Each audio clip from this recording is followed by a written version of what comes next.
En 2011, el director austríaco Michael Pan realizó el documental experimental Low Definition Control.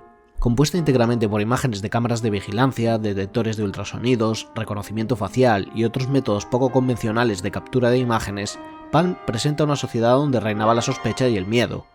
Un mundo donde cualquier cosa que escapa de nuestro control nos resultaría peligroso. Así que, como es lógico, hoy vamos a hablar de un juego de Suda 51.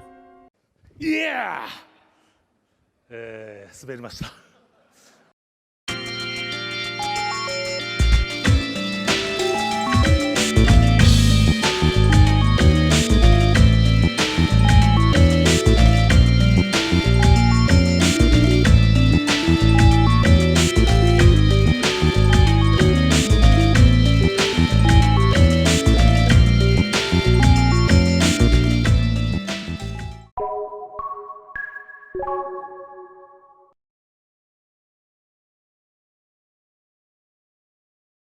Goichi Suda siempre tuvo dos pasiones, los videojuegos y la lucha libre. Tras pasar algún tiempo como enterrador, entró a trabajar para Sega como diseñador gráfico y tester para juegos deportivos. Su primer trabajo como director fue dentro de Human Entertainment en el juego Super Fire Pro Wrestling 3 Final Bout para Super Famicom, del que hubo varias quejas por su elevada dificultad.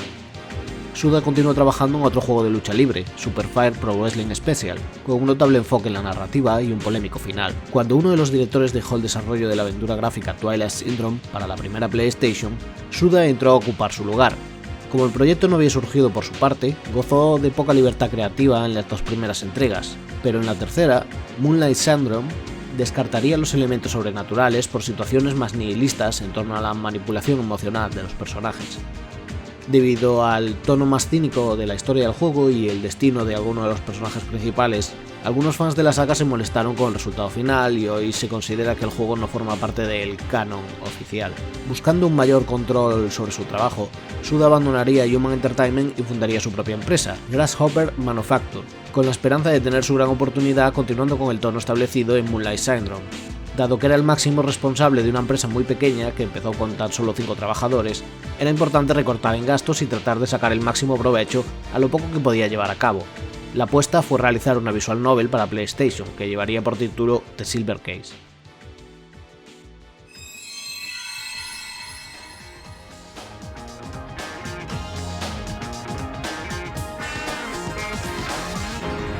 The Silver Case.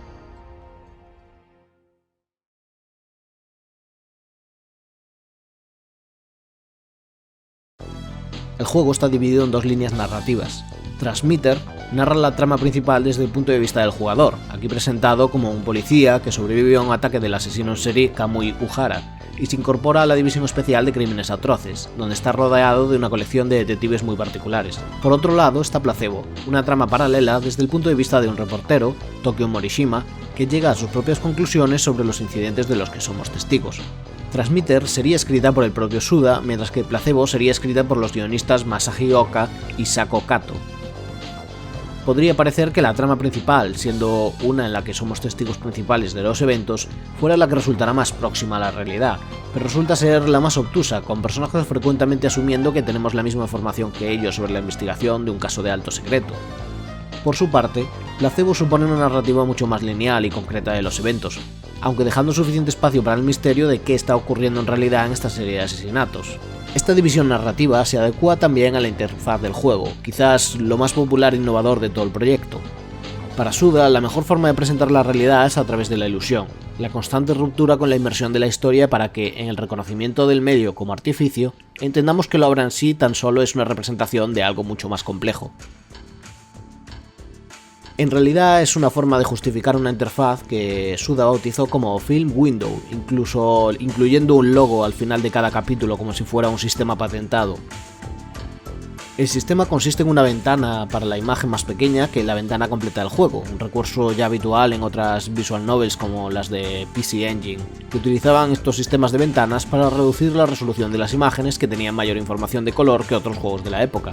Aquí, dentro de la potencia de la PlayStation, está claro que es solo un recurso estilístico, pero uno muy notable. La pantalla utiliza las ventanas en distintas posiciones, en movimiento, con distintos estilos, casi siempre rodeadas de animaciones con palabras que se destacan, casi mensajes subliminales en la periferia de nuestra visión. El sonido de las transiciones o de las letras apareciendo en la pantalla llama mucho la atención sobre estas.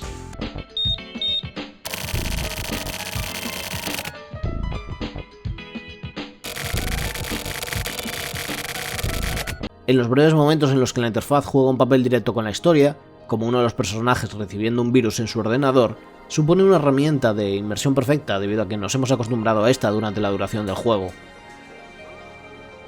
The Silver Case también incorpora segmentos donde nos movemos en primera persona por puntos prefijados al estilo de un dungeon crawler, y donde podemos resolver puzzles más o menos sencillos.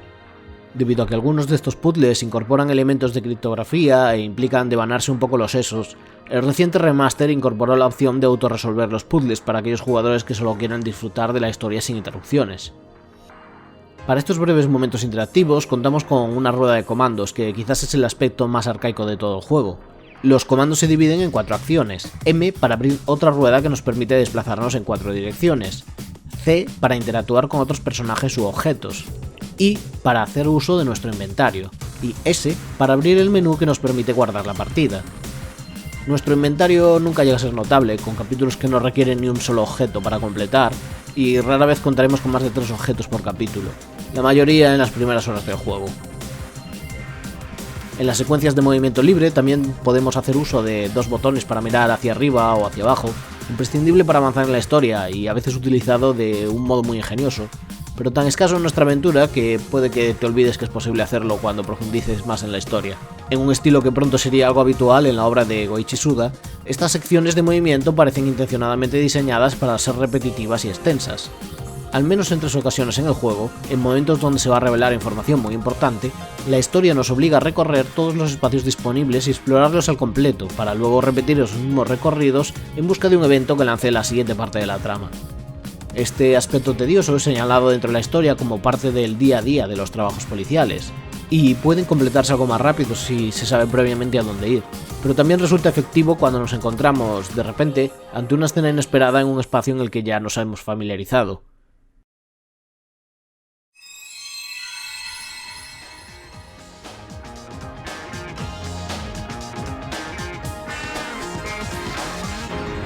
The Silver Case.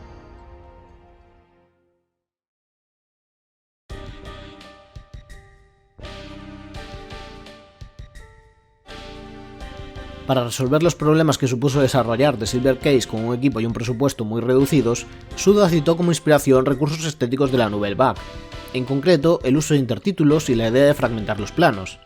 PC Gamer lo entrevistó en 2016 con motivo de la salida del remaster del juego, y allí citan a Jean-Luc Godard. La entrevista parece tener un error, pues menciona Nouvelle Vague no como un movimiento artístico de los años 60 que incluye varios directores franceses, entre los que se encuentra Godard, sino explícitamente una película del propio Godard llamada Nouvelle Vague, realizada en 1990. Aunque esta confusión es comprensible, pues Godard buscaba con ese título rememorar sus inicios, la película de los 90 no contiene ningún plano imitando esa fragmentación de la imagen a la que Suda hace referencia, aunque sí hace uso de los intertítulos, separando la historia por capítulos. Es obvio que es una confusión que, lamentablemente, como en muchos otros casos, ha seguido reproduciéndose en diversos medios que toman como citas a entrevistas sin haberse molestado en ver la película. Otra mención dentro de la misma entrevista, en relación con la fragmentación de la imagen, es el uso que los noticiarios o los programas de variedades japoneses hacen de la pantalla, saturando la información para mantener la atención del espectador, y esto sí parece una referencia mucho más explícita, aún hoy más relevante en cómo concebimos la imagen en internet. Es más, a menos que estés viendo esto en una pantalla completa, tú mismo ahora estás recreando ese estilo.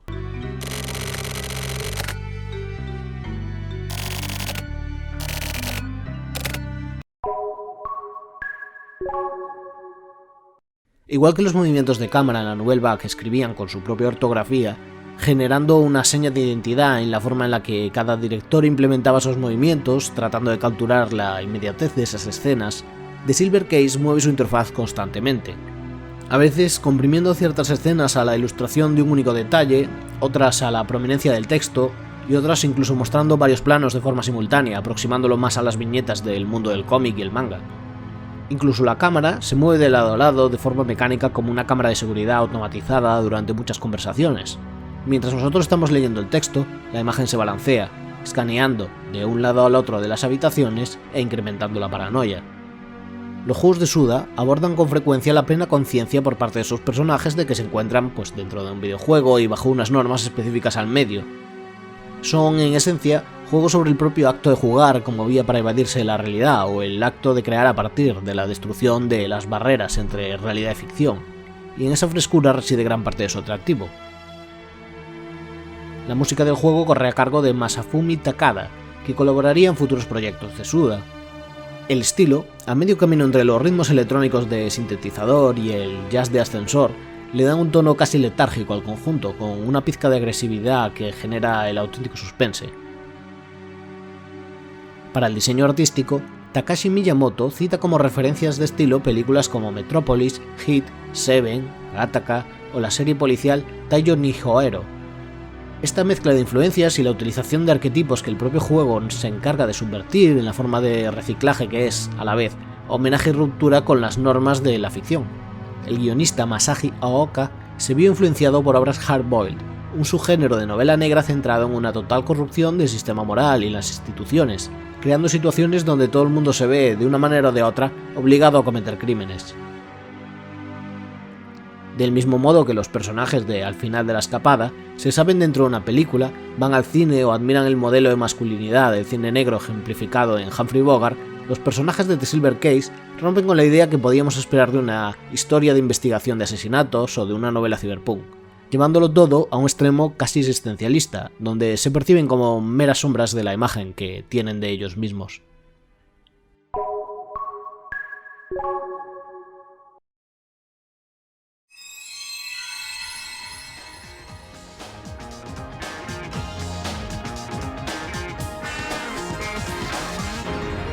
The Silver Case.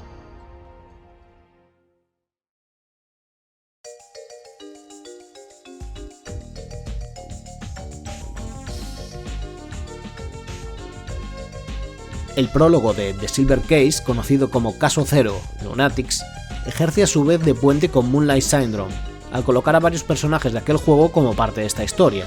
Esto viene sugerido por la imagen de Ryo Kazan sujetando la cabeza de su hermana, repetido en ambos juegos, pero se confirma del todo en un breve manga que acompaña al remaster y adapta este prólogo. Desde el comienzo, Suda está haciendo exactamente aquello por lo que se conoce a esta saga de juegos, Kill the Past, es decir, está literalmente matando a los personajes de su juego anterior, para dar lugar a los sucesos de su nuevo juego, como un sacrificio ritual a la luz de la luna llena. Este primer capítulo es un mal reflejo de las dinámicas que nos esperan durante la aventura, que pueden echar para atrás a muchos jugadores. En primer lugar, empieza con una larga exposición del contexto de la historia de la que es difícil extraer nada hasta que se ha llegado al final, cuando las piezas empiezan a encajar. Después nos ponemos a las órdenes de un equipo de asalto muy metódico, donde se nos pide resolver una serie de puzzles criptográficos algo obtusos. Esta mecánica de puzzles no volverá a aparecer en todo el juego, con nuestras próximas interacciones volviéndose más fáciles a medida que avanzamos en la historia. Por último, dado el estilo de animación 3D de los escenarios, es fácil no darse cuenta en una primera partida que se puede ir a través de puertas que parecen en una primera instancia cerradas. Los siguientes capítulos se articulan mucho más en el sentido tradicional de una visual novel, a través de texto e interacciones muy breves. Una excepción clara ocurre cuando el personaje de Morikawa quiere hacernos un cuestionario para comprobar si damos la talla como detectives. Se trata de 100 preguntas con 3 opciones de respuesta que debemos contestar en menos de 10 segundos cada una. Mezcladas con preguntas de cultura popular, se encuentran preguntas sobre el caso del aparente suicidio que investigamos. La secuencia es frenética, pero al terminar, Morikawa nos revela que no importa cuántas hayamos acertado, ni siquiera en las relativas al caso, porque en el departamento no creen que esto se trate de una competición. Es la forma elegante en la que Suda parece querer decirnos que no es posible perder en este juego, y que nos sentemos a disfrutar de la historia, incluso si en algún momento el suspense nos llega a afectar demasiado. Los capítulos de Placebo, donde tomamos control del periodista Tokio Morishima, requieren mucha menos interacción, pero aún así nos obliga a repetir día tras día su rutina de despertarse, darle una calada a su cigarrillo y acceder a su ordenador donde lee sus emails y deja por escrito sus conclusiones. Esa rutina se vuelve bastante agotadora, pero hay suficientes momentos donde se ve interrumpida como para no convertirlo en una simple tarea obligatoria. Como reportero de investigación, Morishima se ve afectado en el capítulo 2 cuando un niño muere en su edificio mientras él se encuentra en un bar, descubriendo el incidente a posteriori a través del ordenador. Morishima comenta que se siente irreal que algo así haya ocurrido justo al otro lado de su puerta, pero haya tenido que enterarse en el mundo virtual, de un modo similar a como nosotros vamos completando piezas de ese rompecabezas alternando entre las dos campañas de la historia. Para reflejar esa variedad de puntos de vista, los retratos de los personajes cambian de estilo a un color azul más frío dentro de Placebo, algo que tiene un mayor significado cuando descubrimos, en el último episodio de Placebo y en el posterior epílogo, más sobre el pasado de Morishima. El periodista se ve a sí mismo como alguien mucho más estoico que como lo percibimos nosotros en nuestras breves interacciones como jugadores. Es en este segundo capítulo donde nuestro avatar en Transmitter y Morishima se reencuentran tras una breve interacción en el primer capítulo. Desde el punto de vista de Morishima, nosotros somos presentados como una figura aterradora, oculta en las sombras y totalmente mudo, una cáscara humana. Esto, además de un guiño a que se trata de un personaje en el que se proyecta el jugador, tendrá un mayor significado una vez que se revele más que les une en esta historia. En el tercer caso que investigamos, todas las imágenes son presentadas en una escala de grises, algunas directamente en blanco y negro muy contrastado. Es el más deprimente de todas las historias dentro del juego, y eso es decir mucho, pero además supone un punto de ruptura con uno de los personajes principales que ha perdido para siempre su brújula moral. El color solo vuelve a esta historia cuando la verdad es revelada. Es también particular el cuarto caso, centrado en el mundo virtual. Su perspectiva sobre la red y la sociedad parece solo disponible en este momento concreto del tiempo. Internet empieza a ser más popular y de acceso público, pero los teléfonos móviles no se han desarrollado hasta el punto donde hacen imposible el misterio, dando lugar a situaciones donde los personajes tienen que buscar en libros o en archivos por sí mismos, en lugar de a través de algún agregador web. Este cuarto caso consiste en una serie de desapariciones vinculadas a una sala de chat virtual que sirve como refugio para una sociedad que encuentra allí la libertad para expresarse con violencia. Algo que hoy estaría mucho más restringido debido a la gentrificación de las redes sociales.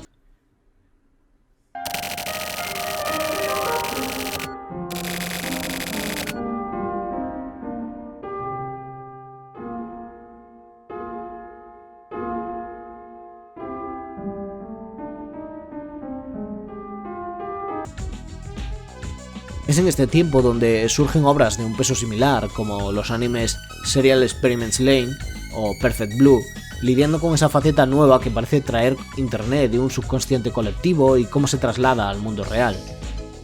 De hecho, es muy sencillo extraer paralelismos entre The Silver Case y la serie de Satoshi Kon Paranoia Agent, en cuanto a contenedores de historias con reparto coral, explorando los peores aspectos y problemas de la sociedad nipona de su época. El quinto caso introduce repentinamente nuevos personajes, pero resuelve algunos de los misterios que hemos investigado hasta ahora, además de incidir en la idea de un juego que habla sobre nuestra faceta de jugar, o mejor dicho, un juego sobre un diseñador de videojuegos que quiere ver el mundo arder con su obra.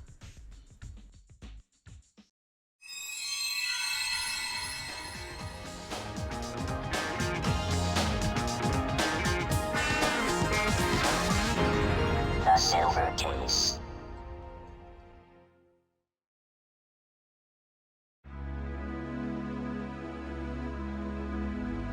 Si la trama de The Silver Case es tan particular, es porque transcurre en un mundo similar pero distinto al nuestro. Estamos en los márgenes de una realidad cyberpunk. La ciudad que habitamos se conoce como los 24 distritos, una versión aún más gentrificada de Tokio, una ciudad totalmente artificial y dirigida de manera tecnocrática por una oligarquía empresarial que puede o no que estén en competencia entre ellas, o solo lo pretendan para seguir manteniendo su monopolio de la violencia.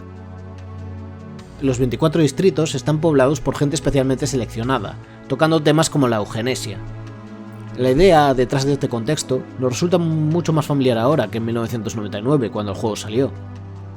Cuando los algoritmos buscan patrones sociales para categorizarnos a todos, ejercen una especie de frenología moderna, eligiendo sin criterio moral alguno aquello que otros consideran un ciudadano modelo para una sociedad donde las élites empresariales nunca son perturbadas, es decir, el esclavo perfecto.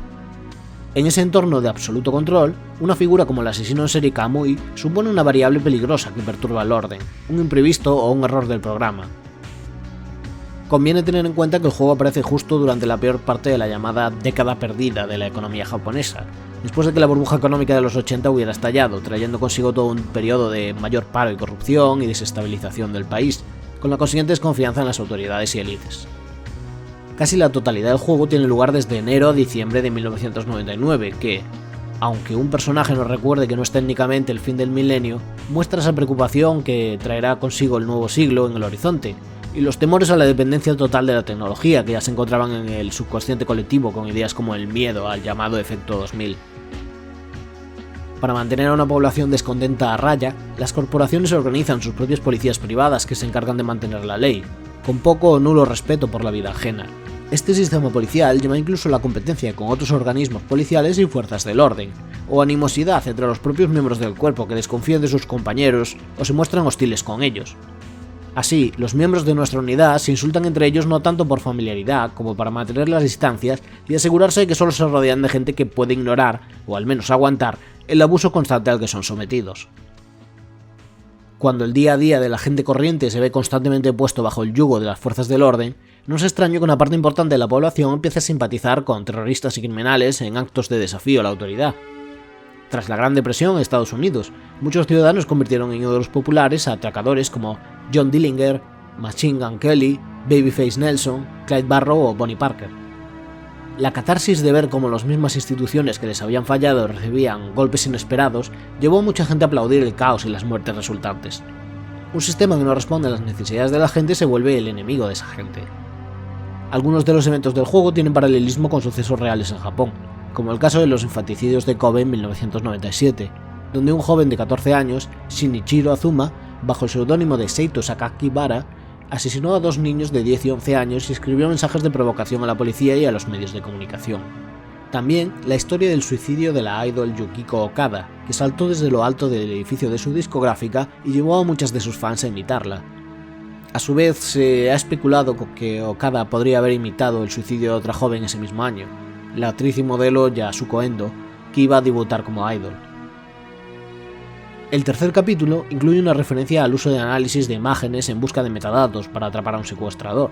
La mayor parte de la historia juega con la idea de que los delincuentes pueden llegar a existir porque operan lejos del control de las organizaciones, abiertamente hostiles a su corrupción y tratando de borrar cualquier rasgo de su pasado, ofuscando sus identidades. Algunos de los planes criminales en The Silver Case son el proceso de décadas de preparación para actos de extrema violencia con los que encontrar algo de satisfacción en infligir daño a aquellos que les han utilizado como objetos desechables. Los criminales, buscando alejarse de ese ojo que les vigila, transforman sus vidas y sus cuerpos en algo totalmente inhumano, en aquello inconcebible para quienes están siempre vigilando, con tal de pillarles desprevenidos e infligir el mayor daño posible. Todo este control absoluto sobre la población se traduce en la interfaz, desde el hecho de que siempre aparece señalizada nuestra localización, hasta las transiciones que muestran nuestros movimientos en los mapas. Incluso las secciones de movimiento libre, donde nos movemos por raíles, transmiten un estricto control de nuestra conducta. No hay nada que resolver en este juego, somos testigos mudos, mirones que no pueden apartar la vista del horror cotidiano.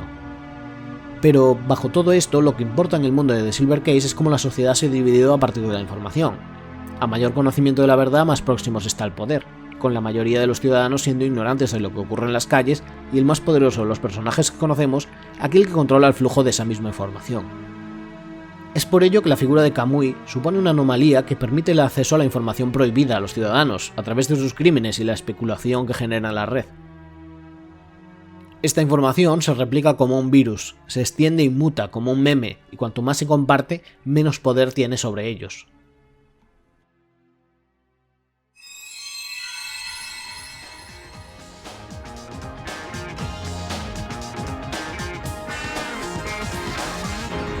The Silver Case.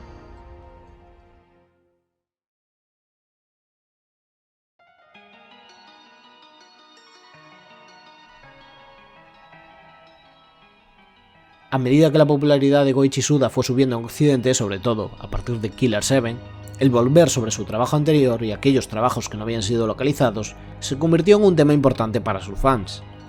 Flower, Sun and Rain pasó de juego de PS2 a juego de Nintendo DS, pero dado que esta historia no solo estaba vinculada a los hechos de The Silver Case, sino que explícitamente terminaba refiriéndose a ese juego, parecía que era necesario recuperar esta primera entrega de la saga. El primer intento de traducir el juego fue con la idea de un port para Nintendo DS que acabó cancelado, como también lo haría un segundo intento en la 3DS. No sería hasta 2016 cuando se confirmaría una versión adaptada para Steam, con la traducción supervisada por Suda, que quería mantener la fidelidad con el original. El remaster se desarrolló en Unity y en un formato de pantalla ancha frente a los 4/3 del original. Este trabajo suponía tratar de mantener el elemento más característico del juego, la interfaz, prácticamente idéntica. El programador Yuki Yamazaki ha hablado sobre lo que suponía interpretar de nuevo todo el código del juego para entender cada minúsculo detalle de lo que estaba ocurriendo en esa interfaz. Cada vez que un elemento de la pantalla tiene un fundido, cada vez que entra un sonido o se reproduce un vídeo o una imagen panea, todo eso tuvo que mantenerse exactamente igual que en el original a pesar de que la programación se hizo desde cero. Además, esta nueva versión incluye una banda sonora alternativa con remixes a cargo de Erika Ito y Akira Yamaoka. Durante la promoción de esta traducción, se pusieron online webs que recrean aquellas que aparecen en el juego y que aún se mantienen activas, lo que permite repasar e investigar un poco mejor los detalles que se nos hayan podido pasar por alto en el juego y complementan perfectamente el espíritu transmedia del proyecto. En 2017 se adaptaría este remaster a PS4. Este nuevo port incluyó 2 nuevos episodios, Whiteout para la trama Transmitter y Yummy para la trama Placebo. Actúan como un epílogo que sirve para enlazar los otros juegos de la saga Kill the Past, en concreto con las secuelas directas, Flower, Sun and Rain y The 25th Ward, pero también con guiños al famoso Killer 7. Whiteout sirve a su vez como prólogo de 25th Ward, entonces a punto de ser lanzado para móviles, y más tarde contando con su propio remaster para PC, PS4 y Switch, mientras que Yummy resuelve algunas cuestiones relativas a las relaciones entre Flower, Sun and Rain y su conexión con la saga.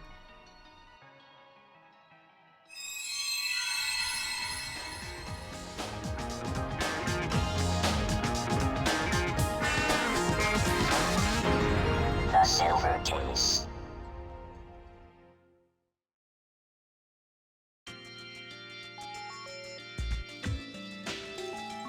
The Silver Case no solo sentó las bases del estilo de Goichi Suda, siendo quizás su obra más seria y oscura, también supone una radical vuelta de hoja a las visual novels, poniendo de manifiesto todo lo que es posible hacer dentro de su género al aplicar una serie de recursos multimedia que aún hoy resulta impresionante.